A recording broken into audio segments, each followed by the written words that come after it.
So back to research, and I will describe a collaborative effort of my laboratory in collaboration with Professor Eyal Banim at Hadassah, working on retinal degenerative diseases.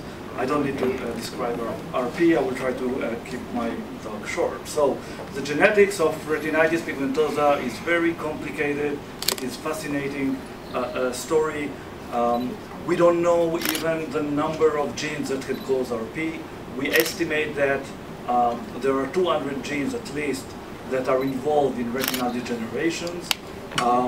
And we think that about half of the genes have been identified so far, so there is a long way to go to identify all the genes and to understand all the mechanisms. And almost every novel gene that is identified hides some clues for novel mechanism for blindness, and many of the genes are being studied, and I will describe two of them today.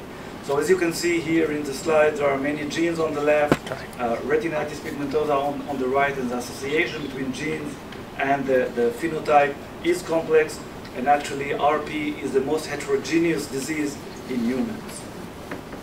And when we are talking about such a complex disease, we have to remember that many of us are carriers of mutations that can cause RP. And based on this graph, you can see that 1 out of 5 or 6 individuals is a carrier of a mutation that can cause recessive RP.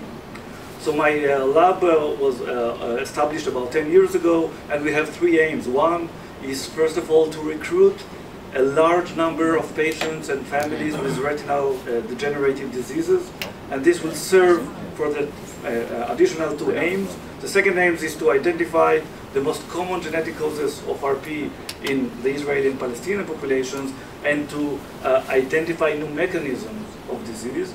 And most importantly is aim number 3, based on the genetic data, to develop therapy for the disease.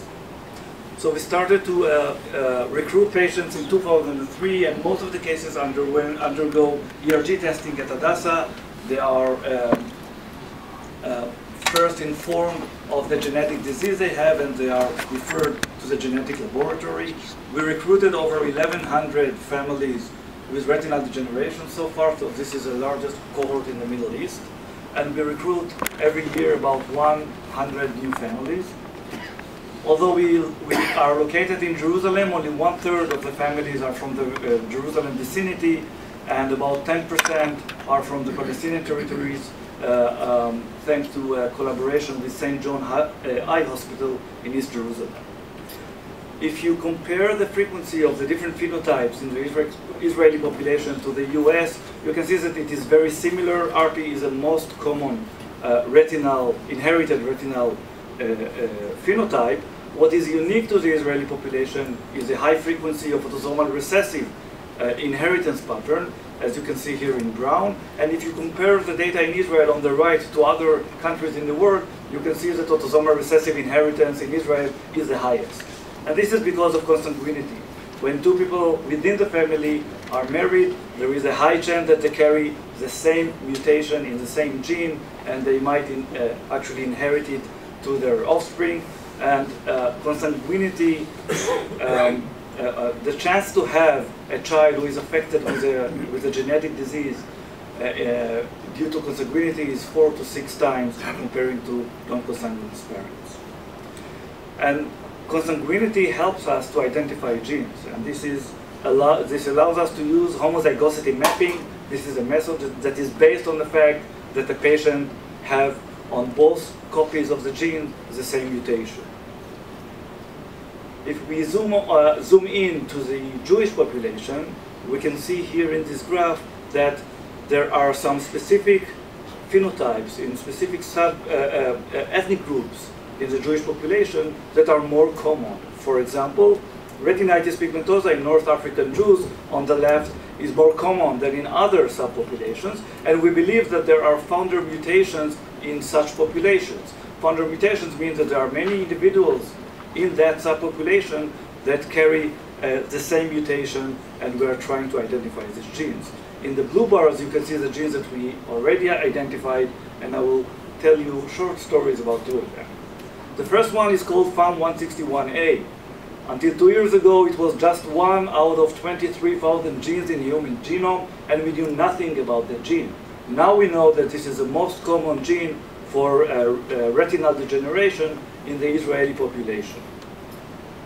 We studied families from North African ancestry, Jews from Haleb in Syria, and even in Palestinians from the Palestinian territories. And in many of these families, we identified mutations in that gene. On the same time, a group in Switzerland identified mutations in European families. So we are talking about a gene that worldwide is a common cause of retinitis pigmentosa. Since we didn't know anything about that gene, we studied the localization of the protein in the retina, and this gene can produce 2 different proteins. One is expressed in rods, one is expressed in cones, and we are now studying the gene. And most importantly, we are constructing an animal model, a mouse model, which lacks the gene, and we hope that the phenotype of that mouse will mimic the phenotype in humans, and this will serve us as a good model for gene therapy. A big surprise was a study that we published about a year ago, and this was an enzyme that is involved in N-glycosylation causing only retinitis pigmentosa. N-glycosylation is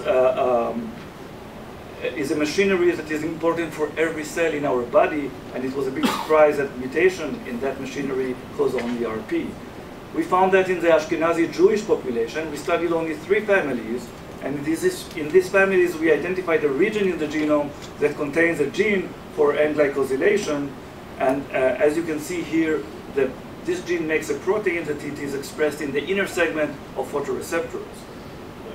We know a lot about this enzyme, and we think that we might be able to supply a specific compound to the retina of these patients and maybe restore the vision in patients who lost their vision because of this mutation.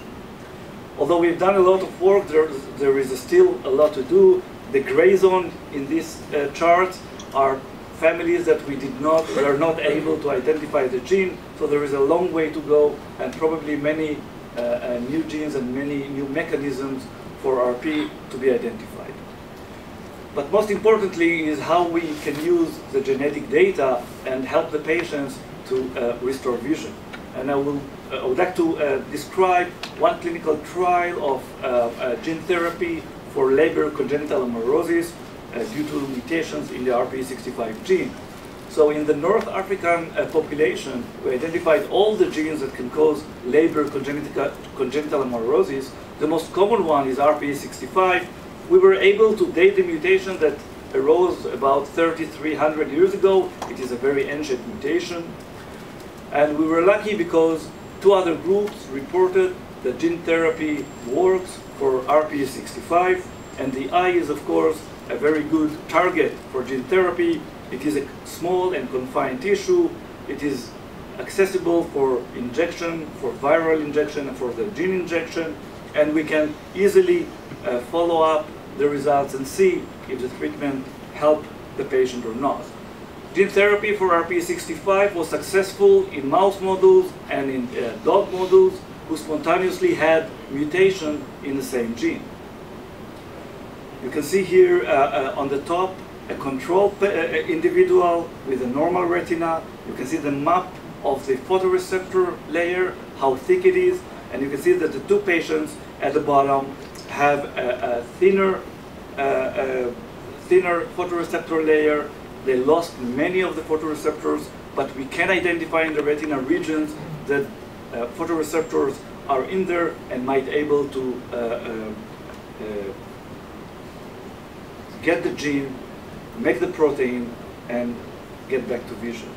We can see here a follow-up of one individual, of one patient, after 3 weeks after operation and 1 month after operation. You can see that a new part of the visual field obtained in the injected region, and a follow-up of 3 patients.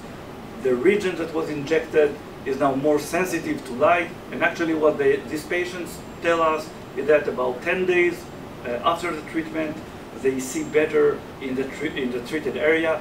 We do not treat the whole eye, only part of the eye, just to see that this is this treatment is safe, and the results so far are successful, and we believe that we will be able to develop gene therapy for many other genes and to treat other patients.